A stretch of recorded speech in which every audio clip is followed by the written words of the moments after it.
Valentine's Day is here. But perhaps instead of feeling like that, you're looking forward to it being over. Maybe there's even a pit in the bottom of your stomach because this year, everything is a bit different. Your partner has asked for space. Maybe they've pulled away emotionally. Maybe they're gone physically. And now, a day that's supposed to celebrate love and relationship feels more like a cruel reminder of what you've lost or what you still might lose. Welcome to Love Shack Live, the podcast for people at a relationship crossroads, where daily conflicts, emotional distance, and uncertainty don't mean the end of love, but a chance to rebuild in a way that actually works. I'm Staci Bartley, a relationship mentor who spent the last decade helping people navigate the hardest moments of their lives. I'm here with my co-host and lover, Tom, and our daughter, Brooke, together as a team. We help you untangle the messiness of love and find your way forward. Here's what no one tells you. Valentine's Day isn't about what your partner does or doesn't do. It's about something so much bigger. So if you're dreading this holiday, worrying and wondering if your partner will reach out, or feeling like you really don't belong anywhere right now, you're not alone, and we're here with you. Today, we're going to talk about why Valentine's Day feels so painful when your relationship is in limbo. We're going to tackle the biggest mistakes people make in this situation and how you can reclaim this day in a way that strengthens and empowers you instead of keeping you stuck. By the end of this episode, you'll have a game plan, not just for getting through Valentine's Day, but for making it something that actually helps you begin to feel good again. So let's get started.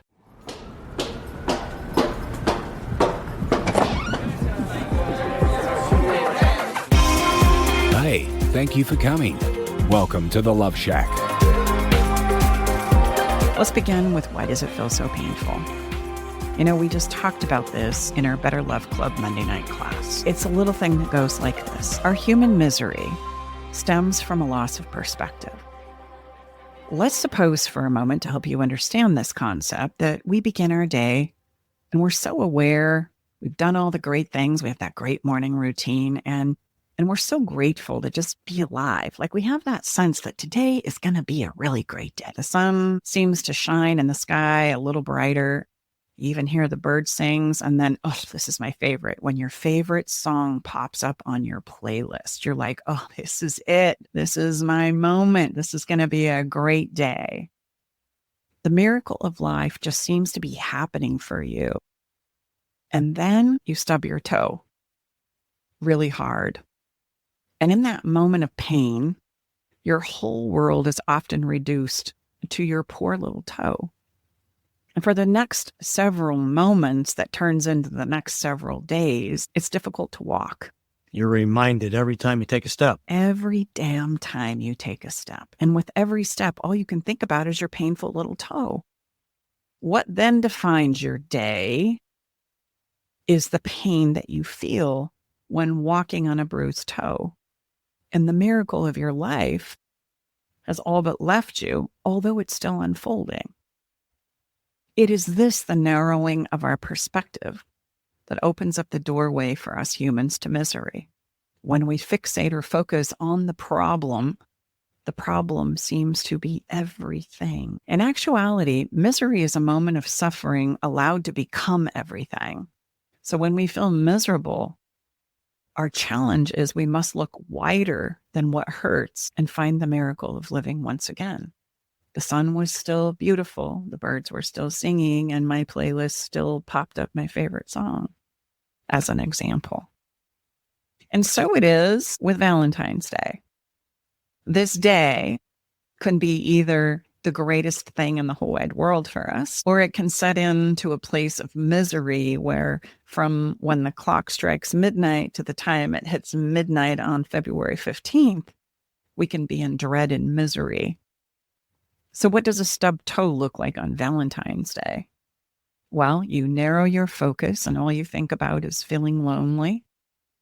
You're comparing yourself to everyone else who maybe has a partner or is out celebrating that damn dinner and that damn gift, and everybody's getting damn flowers except damn you.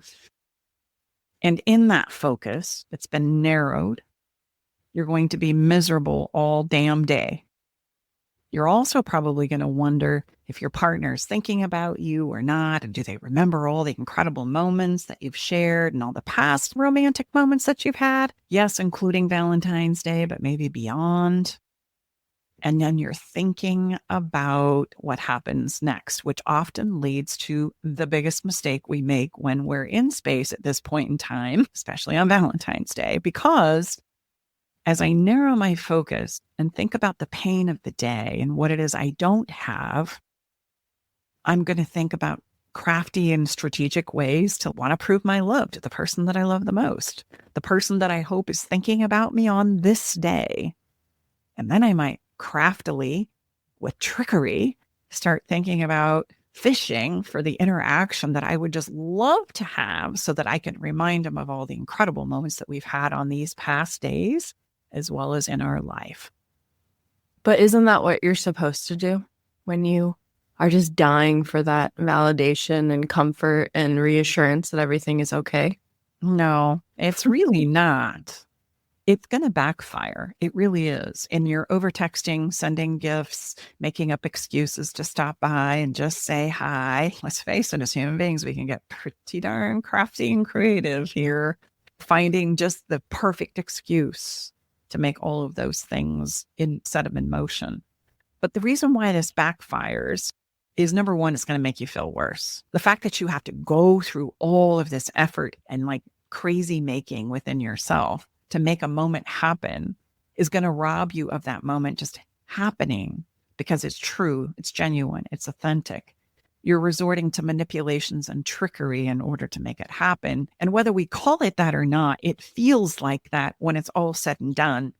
And then you add on the second part, which is more than likely, you're not going to get what you think you're going to get from doing it in the first place. So it's a double bam, bam. Well, I would say that whoever report you're showing up on is going to, like, you're a little cray-cray right now, right?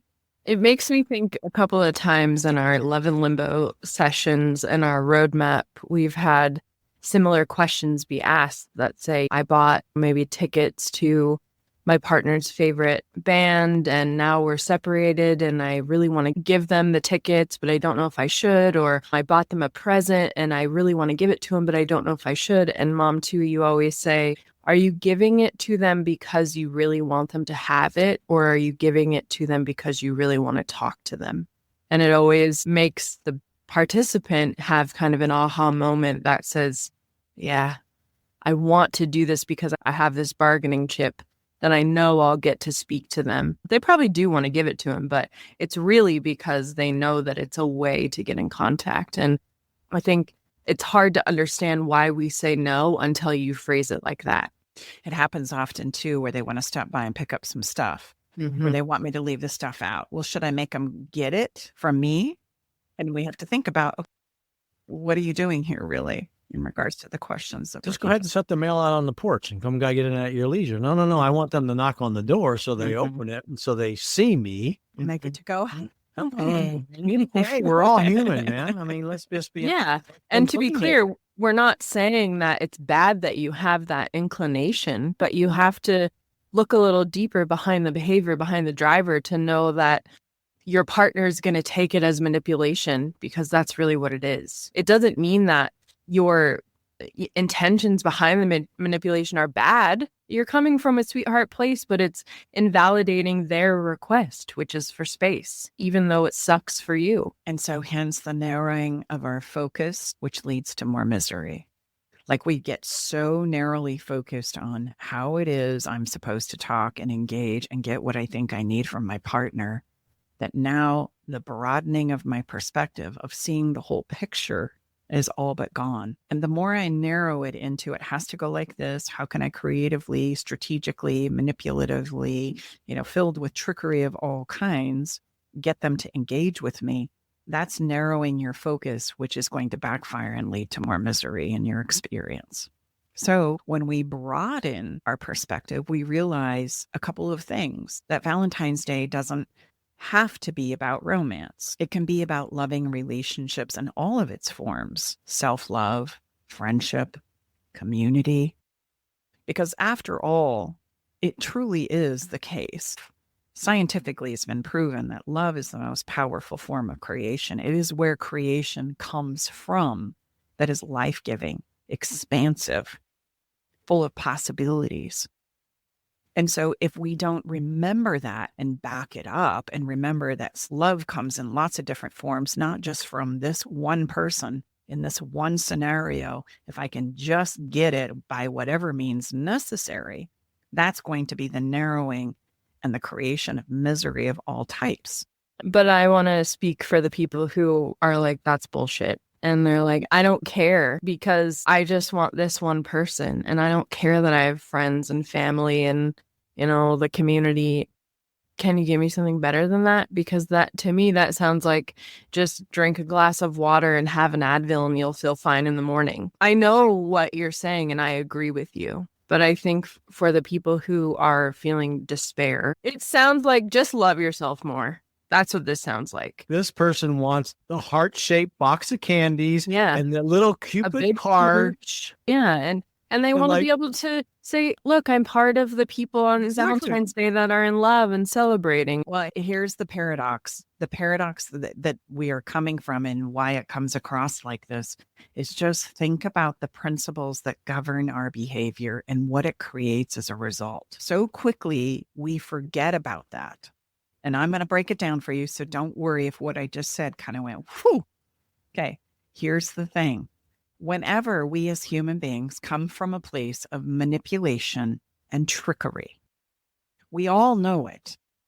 Whether we put it in that context or those words or not, we are all highly aware of when all of a sudden somebody has maneuvered, coerced, cornered, obligated, leveraged, etc., regardless of the great story that we use to explain it away. We all know there's a sense, there's a feeling that we can all put our finger up and test the weather in regards to what way the wind is blowing. It's not something that's said, it's something that is experienced. And the minute that happens, chaos will prevail. Breakdown will happen.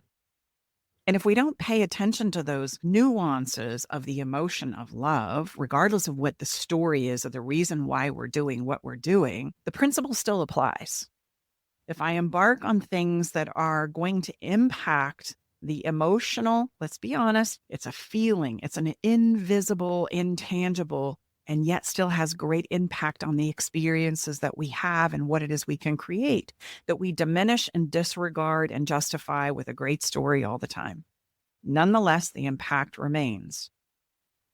So if I embark on those things, and I'm coming from a place of less than, and I use trickery in order to enroll somebody into engaging with me, we know it. I know it. You know it. But I'm telling you a really great story as to why I should have to do it. That's why it backfires. So as much as we try to dress it up, like Correct. what Brooke says, as much as we say no, Staci, then Tom and Brooke, you don't frickin' understand my specific situation. Again, we are not being insensitive, listener. Please understand, we're about the most sensitive people you'll find. All we do is cry every day. Really. I mean, but it's true. I mean, but I mean, because sometimes people say, you guys don't get me. I mean, with great love and respect, our whole life is family. So we get it, but we're also trying to impress upon you in part that nothing is above principle. And I think this is where we kind of lose our shit, so to speak, when it comes to relationships. So as much as we are yearning for this acknowledgement from this special someone that doesn't frickin' want to see us, talk to us, have us show up on their porch, that's probably what we should honor, as hard as that is. Yeah. And we say that also a lot of things are the Super Bowl, but this day really is the Super Bowl of you want it so bad. They want space. If you are begging for Valentine's Day flowers or a gift, in a situation where it's tenuous and fragile and not on solid ground, it's going to push him away even more than on a regular day. You don't want to do that. Even though you pulling back, like Mom 2 has suggested, goes against everything in your heart, because your natural inclination is to want to pull them closer or get closer. So it goes against what you naturally want to do. It really is the right thing. And kind of funny that here in the U.S., and thank you for all of our international listeners, but here in the U.S., pretty much always follows the weekend after the Super Bowl. So here we are. I mean, I didn't, that's not me. That's just how it works. So yes, it is the Super Bowl. There's so much BS that's piled onto this day. And if you have any worth, then your special someone is going to serenade you in fluent Italian with the heart-shaped box and the bouquet of flowers. Well, so in that misery, remember what we're talking about here is my narrowed focus of perspective. And I don't want us to lose sight of that very important principle. The more I narrow how Valentine's Day is supposed to play out, the more disappointment is cued. And the more narrowly focused I am about how I show up in the context of love and relationships, the more misery will be cued. When I say love is the most powerful form of creation, what I'm saying is love is the description and the label that we use to step into dreams, potential, possibility, expansion, new things, new creation, transformation. Like it is the word that we use for all of those things that we say we want. And when I narrow my focus, I forget all about the potential of those things I just mentioned. And I'm narrowly focused on what it is I don't have.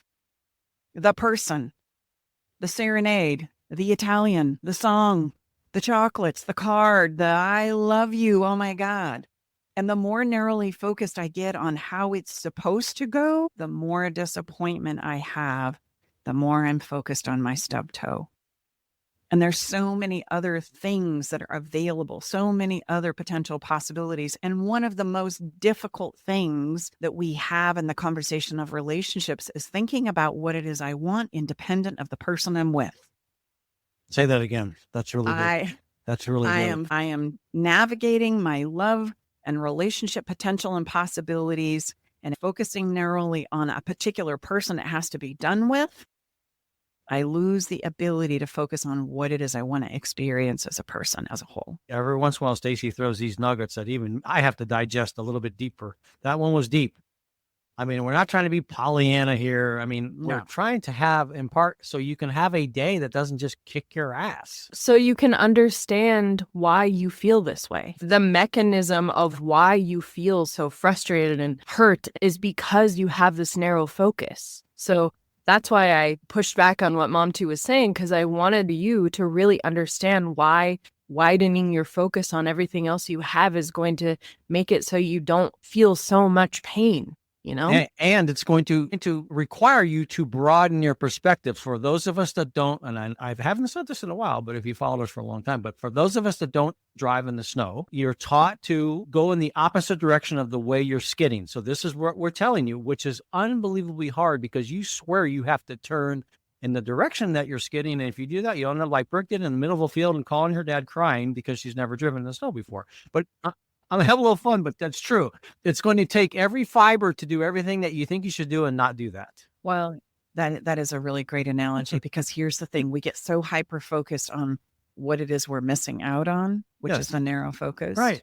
Without realizing I've got to broaden my perspective and I've got to expand what I'm thinking about beyond it has to go like this and play like this and be this person. And that's really, really hard and challenging for us. So, oh my God. Unless we hard. do, though, we are stuck in misery. We are really, really miserable. And there's not anything that we're going to come up with in this space that is not going to be of the nature of defensive, of personalization, of manipulation, cornering, all of the things that we know creates exactly what it is we don't want. And so that's also for you to understand. Stay with us. We'll be right back. Hey there, Love Shack Live family. It's Brooke. If you're listening right now, chances are you're navigating one of the hardest moments in your relationship. Maybe your partner has asked for space and you're left wondering, what do I do? What's next? I want you to know you're not alone. This is such a tough and scary place to be, and it's okay to feel unsure or even overwhelmed. That's exactly why we created the Love and Limbo 30-Day Roadmap.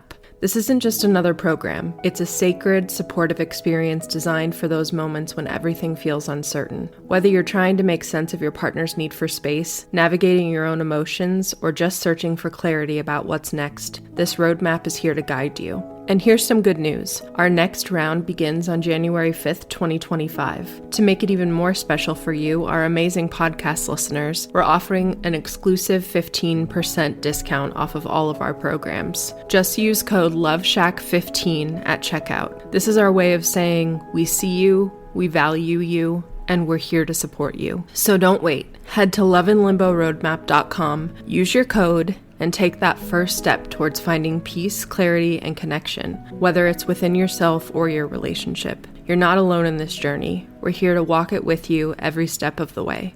Let's do this together. Hearing a person who maybe has been through space or something or thinks they're a relationship expert and going down really hard on, you have to say this to them, you have to tell them that this isn't acceptable, you have to do this, and then you do the thing thinking like, I'm on solid ground because so-and-so told me to do it, and then it blows up in your face and makes it even worse. That happens all the time, where you just think you're doing the right thing and it is a terrible idea, but you don't know. You don't understand the principles that govern love and relationships. Yep. And they're very nuanced because, let's be honest, although this is the most powerful force that we have to practice and play with as a human being on planet Earth, right? We don't talk about the principles that govern it very often. And so people can tell us some crazy, wild, outlandish things that in logic makes all the sense in the world. But if you don't understand the principles of the nuances of what it is you're doing, that's where the damn thing will backfire. So even though we can spin a great logic story about me reaching out and the story is supposed to cover up everything that's going on in the nuanced part, you're not going to get away with it 9 times out of 10. It's just not going to fly. And we know this intuitively. It's like, oh my gosh, that's why we feel like we're walking on eggshells. I don't know what to do. Is because we understand that there are some nuanced parts and pieces and some principles here that I really don't understand. But if I can spin it like a great story, then it's going to go fine, right? It's going to work out just fine. Makes sense. That's a great reason. It's kind of like in productivity years ago. I remember hearing something that doing the thing at hand is not the same as a great story, although we hold it as though it is. Like if I don't do the thing that I committed to do and I have a great story to justify it, then same. It's kind of like the same principle. And I'm saying, no, not same. You did the thing or you didn't do the thing. It doesn't take away from the fact that it did or didn't happen, though. It's the same as never-ending research. You can feel like because you've researched your relationship issues and you've read a lot of great emotional tools or skills and you have them in your brain, you haven't actually done anything to fix your relationship. You've just acquired a lot of knowledge, but there's no follow-through. No? Correct. Good analogy. And changing your behavior is always going to require what? Practice. Different behavior. And practice. Lots of practice. Practice with different behavior. Yes. Okay. So let's turn the corner now. I think you've got the point. Whew, I'm even worn out after that one. Hopefully we've lost all of our listeners. Come on back to us now. No, come on. They're coming back. Guys, don't worry. We've got something good. And we have an incredible song for you at the end, just so you know. Oh, you're just cutting to the chase. Look at you. We just needed to really explain why the narrow focus is so harmful, because that really is the main point of this episode, sharing why you are in this pain. We kind of have to drill down on it so much so that you can understand why it's the bad choice. Maybe not the best choice. Yeah. Yes. Yeah. Yes. If there's a fork in the road, narrow focus, bad choice, wider focus, good choice. Good. You know? Good. Yes. Good. Go to the right. Go to the right. So how do we start broadening our focus, right? Create something wonderful instead of focusing on your partner's actions. How about you focus on you and what it is you want to feel on this day, and then take action to create that experience for yourself. And don't worry. Are you going to give me some specifics here? I sure am. I'm going to give you 5 meaningful ideas. Oh, beautiful. That will help you broaden your focus and take the narrow focus off of your partner and what you're hoping, praying, wishing, coercing, manipulating, creating, crafting to do to get them to engage with you on this day. And instead, you're going to choose yourself first and remember that you have the power to create. You're going to broaden your perspective. Okay. Just like we teach in our Love and Limbo roadmap, the first step in healing is turning inward and asking, what do I want this day to mean to me? And here's some great suggestions. of how you can not only answer that question, but take some action and start practicing a different behavior, which is the whole point. Absolutely. You can create your own personalized Valentine ritual, i.e., some ideas to accomplish that. Treat yourself to a self-care day. Take a long bath, read a new book, or reread a good book, or do anything that nourishes your soul, anything that makes you and reminds you that you are worthy of focus and attention. It's going to broaden your perspective off of all the little teeny tiny things you thought had to happen and help you broaden your perspective in regards to all the things you do have available that you can make happen. Another idea is create friendship and community, like celebrate that. Host a Galentine or a Palentine gathering with your friends. This is my favorite. Send heartfelt messages or small gifts to people you love and appreciate who have impacted your life. You're not expecting anything out of it. You are simply doing a broader, bigger perspective of the outpouring and remembering there is a tremendous amount of wonderful people around you. How about organize a game night or a dinner with those that are closest to you? You know, whether it's 1 or 4 or 10 or 12. Do something that helps you celebrate the day in a way that is meaningful for you. And then, number 3, how about you can give love? We have the capacity to contribute in many ways. We can volunteer at a shelter, a nursing home, a community center. Obviously, kindness is a beautiful way to share and extend love to others. Surprise someone with an anonymous act of kindness, like paying for somebody's coffee that's in line behind you. Do something to pay it forward. And you'll notice that in those moments, we expand. Our perspective is broadened in those moments. How about make a gratitude list of the people who have positively impacted your life?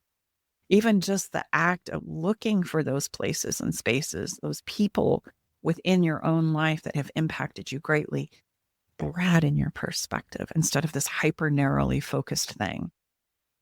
And then one of my favorites, indulge your passions. Geez, please sign me up. I would love to do that. Take a paint class, a writing class, a dance class, cook a new recipe, anything that makes you feel like you're engaging with the passionate things. You know, Tom and I, several nights ago, got into this conversation about playing our old favorite songs. And it was kind of like we had this little night of like pulling up a music playlist of the past. Oh, and I love this one, and I love this one, and I love this one. And it's coming up for me because music is such a passion for me. And us going down that road just really supercharged me and helped me realize a lot of other things. Like I have a really wonderful life. And even though there are still challenges and problems to solve, I love my life. It puts me back in connection with those passionate things about myself.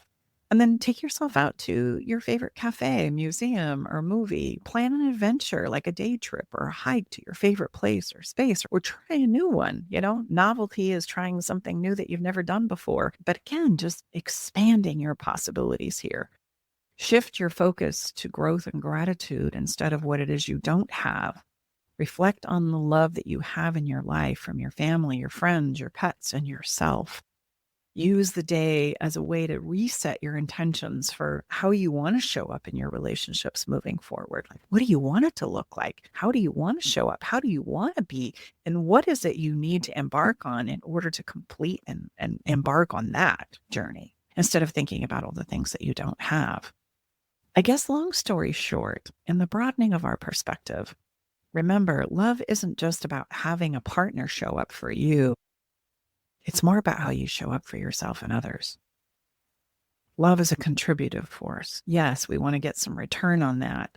But so often we're so hyper-focused on what somebody's going to do for me or is not doing for me. I forget about the door swinging both ways. It's more about how I show up for myself and what impedes me in showing up as my best self. Those are the conversations that we want to step into and start understanding better ways to have. Well, and I also think that there's a big misconception, which you often talk about, Mom, too, is that when we get into a relationship where our only purpose is to make our partner happy, that's what we're supposed to do. But in that process, we lose ourselves. And so I would like to propose to everyone that you could use this Valentine's Day as a way to remember something about yourself that you've lost in the chaos of your relationship being in limbo. The point of relationships is for us to continue to learn and grow and learn new things about each other, yes, but about ourselves as well. When we become disconnected from ourselves, we don't do that anymore. We stop learning about ourselves. We stop discovering new things about ourselves. We become obsessed, especially when our relationship is in limbo, with trying to learn and discover new things about our partner. But our partner doesn't want us to only be dependent on them for our happiness. They want us to be a whole,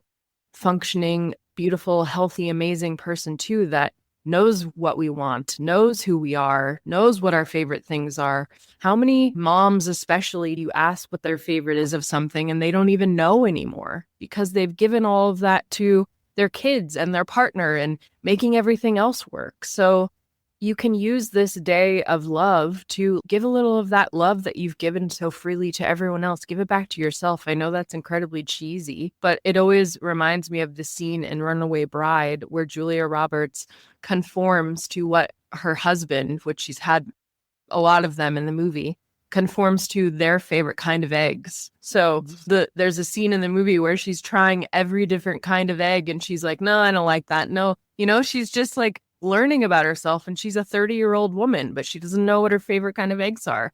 I think you could use this day as a way to really reconnect with something that used to feel special to you or used to make you laugh or cry or whatever. We don't do those things as we grow up.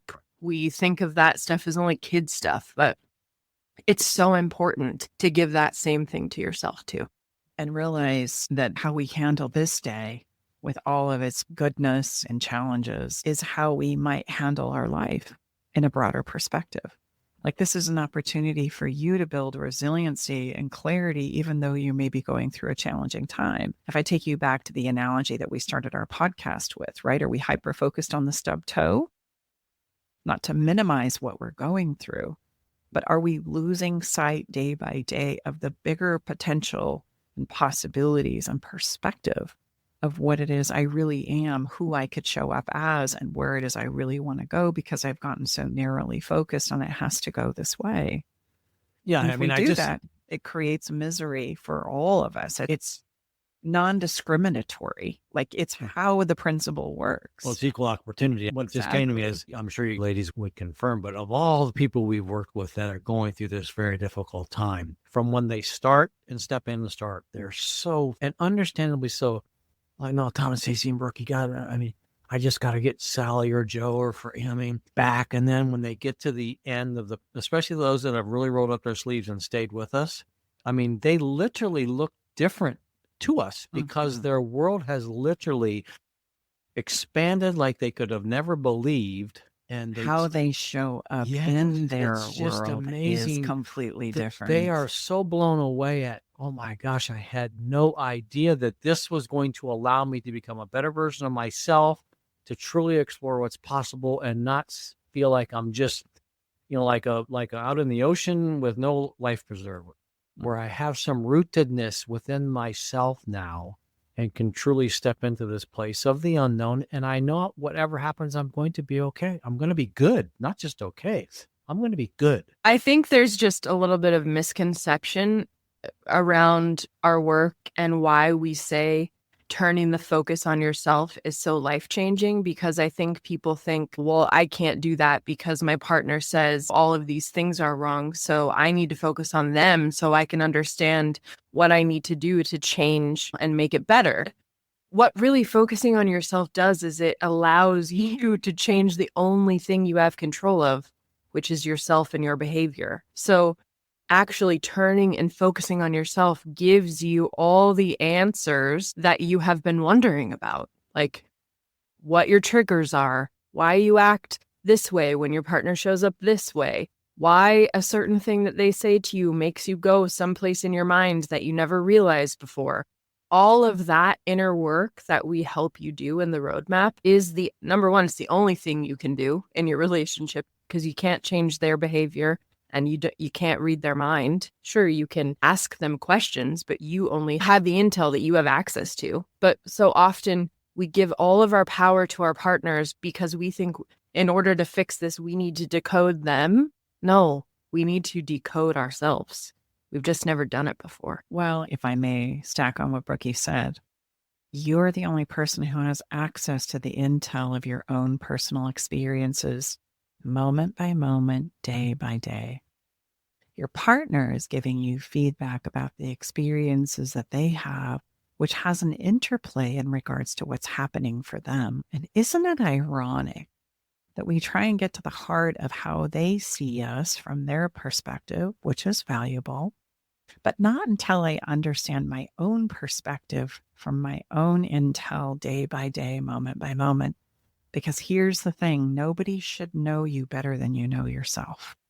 They don't even have access to the intel to know you better than you know yourself. And if you feel like you don't know yourself, well, then that's work that only you can do. And we need to kind of suspend the opinions and points of views of others until I figure out what that is for myself. Because as much as they think they know us, they're only getting a small part and piece of what's actually going on day in, day out, day in, day out. There's nobody hanging around with you more than you. So you've got to be the person to actually make the call on that. And again, I'm going to submit to you that the more narrowly focused you get on how it's supposed to go, the more painful it's going to become for you. Guaranteed. Guaranteed. Guaranteed. And again, not discriminatory at all. Yeah. It's the truth for all of us. So I'm encouraging you, I hope in this episode, to back it up and broaden your perspective and to think about things in a broader perspective. It's like being seasick. You know, if you're down and can't see the horizon and you're down in a little huddled hut or in the backseat of a car where you can't see the greater scheme and the greater picture of what's going on, you're going to throw up. Okay. You got to get into the front seat of the car where you can have a bigger vantage point, or you got to get to the bow of the boat where you could look out and see a greater expanse of what's going on. And then you're going to start to feel a little bit better. And that's what we're encouraging you to do here today.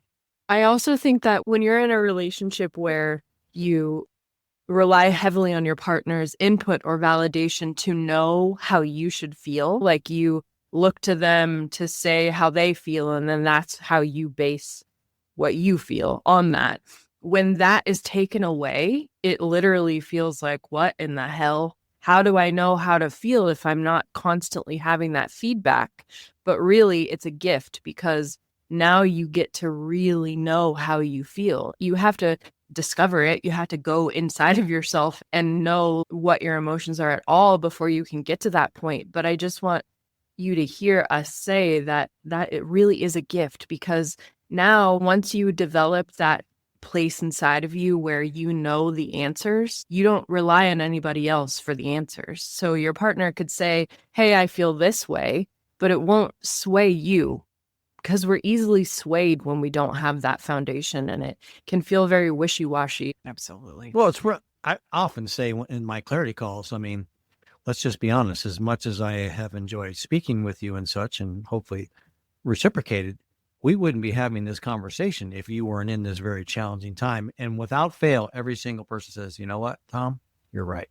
I said, so I'm not dismissing what you're going through, but let's use it as an opportunity now, because our awareness is high. Your incentive to get better and to try to move through this is probably otherwise, it's just how it works. So we can use this time, as difficult as it is, to really explore and discover things about us that we otherwise probably would never partake in. Mm-hmm. That's just how it works. Yeah. It really is. And here's the thing. If today's episode has resonated with you, this is exactly what we help you navigate inside the Love and Limbo 30-day roadmap. You can do this as a self-pace. Like, nobody has to be there. You don't have to confess anything to anyone but you. It's really a deep dive that you can take on personally in the comfort of your own home. But it's not just about getting through Valentine's Day. It's about learning how to handle this space in a way that makes you stronger, more resilient, and no longer stuck in misery. Inside, you'll get daily practices, guided meditations, and a step-by-step process to help you find clarity, peace, and self-confidence once again, without waiting on your partner to decide what it is they're going to do and not do on Valentine's Day or any other day of the year.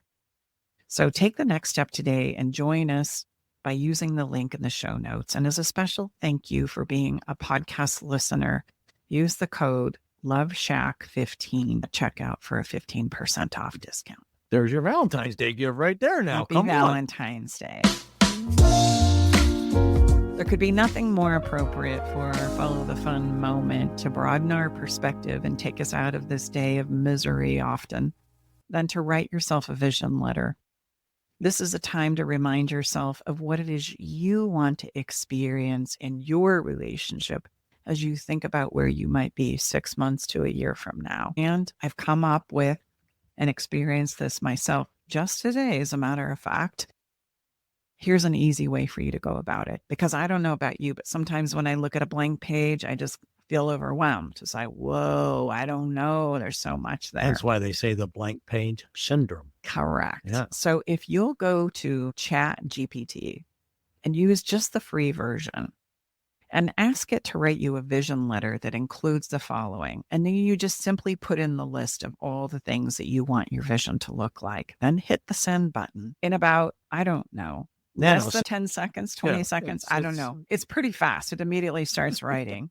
It will spit you out an incredible vision letter for you to be able to see yourself in the form with which you've just described. And yeah, 6 then months take a from read now. of it, and you can change it and put things in that don't make sense and add things. But yeah, And then here's the best part. There's a little place where you can click a button and it will actually send it to you, so you can print it, you can plaster it all over, you can add it to your journal, you can read it every day. Because look, when we're stuck and hyper-focused in regards to the way things have to go, we're missing the bigger opportunity about the potential and possibility of how they can go. So write yourself that vision letter today. I promise you, it is going to give you a huge, big pop in the emotional gas tank. that feels so good. Our song for this week, wow, it's a song that you can play while you're crafting your vision letter to yourself. I believe someone sent it to you literally You before did. we started recording You this absolutely podcast as I did. was driving the car. I said, honey, Yeah, this song that is takes so you true. places. It's an instrumental by Blank & Jones called Wine Light. And it is a fantastic song, one that you can reach for anytime that you're getting too narrowly focused and finding yourself heading towards misery. It'll help you take a big breath and maybe broaden your The possibilities. and video is potential awesome too. ahead. It really is. You can listen to this week's song along with our entire relationship playlist by going to our website podcast page or search us up on Spotify, Love Shack Live playlist. Thank you for spending your time with us today.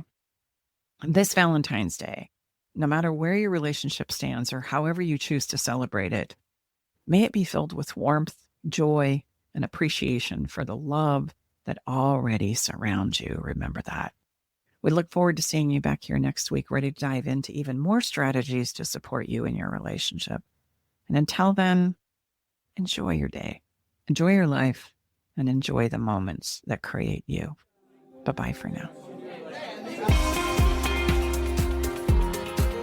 All right, it's time to leave the Love Shack. But before we part ways, we want you to know our door is always open and we'll leave the porch light on, ready to welcome you back whenever you need a dose of relationship wisdom. For more resources and tools, visit us at loveshacklive.com to dive deeper into the topics we've explored and find additional support for your relationship journey. Stay connected by subscribing to our podcast. Thank you for being part of our Love Shack Live community.